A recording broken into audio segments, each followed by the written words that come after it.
পরে ফিরে আসনি তুমি আপন ঘরে, দিনের আলো তুমি ছড়িয়ে দিতে চলে গেলে মদিনায় মক্কা ছেড়ে।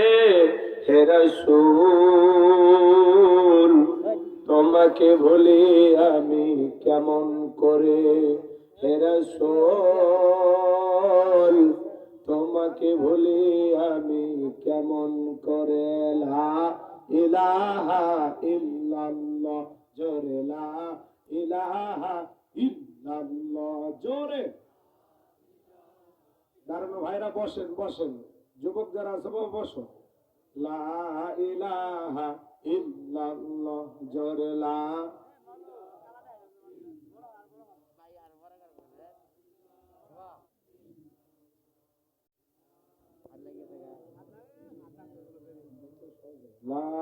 ইলাহা ইল্লাল্লাহ জোরে, লা ইলাহা ইল্লাল্লাহ জোরে।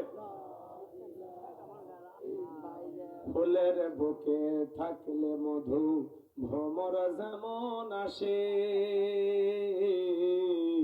কোরআনের জ্ঞান থাকলে বুকে সবাই ভালোবাসে। লা ইলাহা ইল্লাল্লাহ জোরে, লা ইলাহা ইল্লাল্লাহ জোরে, লা ইলাহা ইল্লাল্লাহ জোরে। লা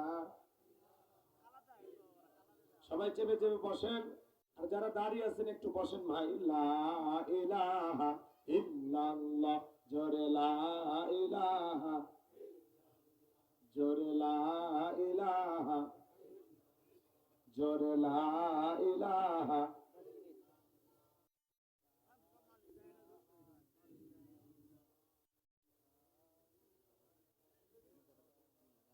লা ইলাহা লা ইলাহা ইল্লাল্লাহু মুহাম্মাদুর রাসূলুল্লাহ।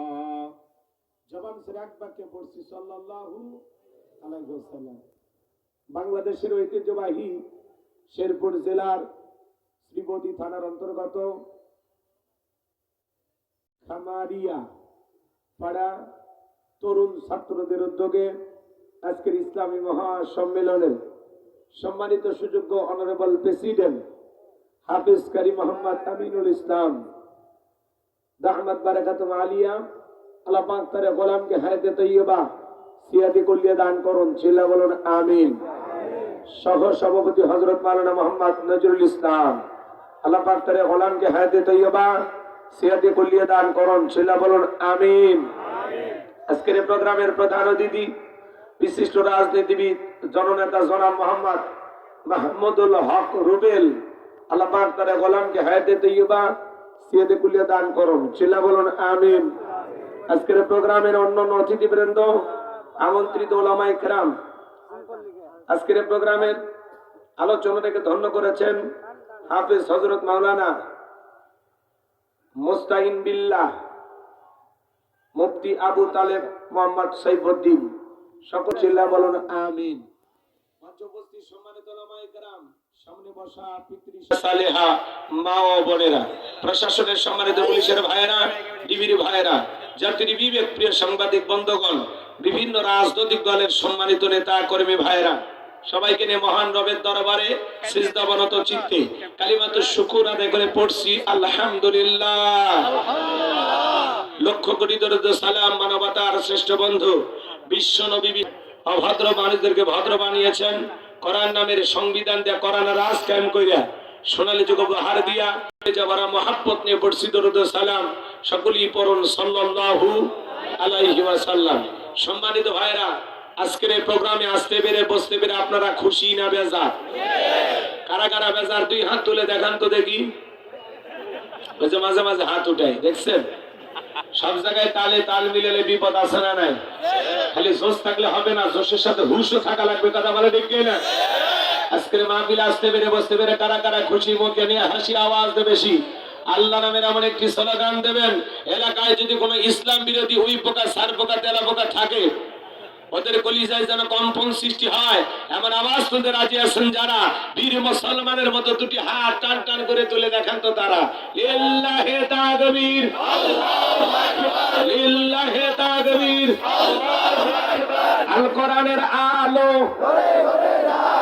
আল হাদিসের আলো,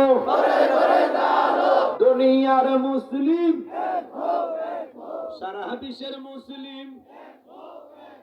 আমার নেতা তোমার নেতা, আমার নেতা তোমার নেতা। লিল্লাহি তাকবীর। আল কোরআনের আলো, আল হাদিসের আলো, দুর্নীতির আলো।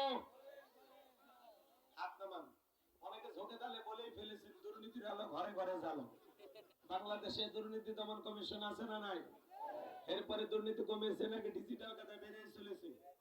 দিন যত করা ছিল দুর্নীতির পাল্লা তত ভারী হচ্ছিল, কথা বল ঠিক কিনা?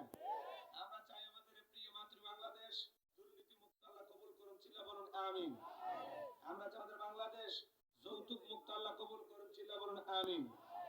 আমরা চাই আমাদের বাংলাদেশ নাস্তিক মুক্ত আল্লাহ কবুল করুন, চিল্লা বলুন আমিন। সম্মানিত ভাইরা আমার, ভূমিকায় লম্বা কথা নয়, সরাসরি মূল আলোচনায় প্রবেশ করতে চাই। তারপরে দু একটি কথা না বললে নয়।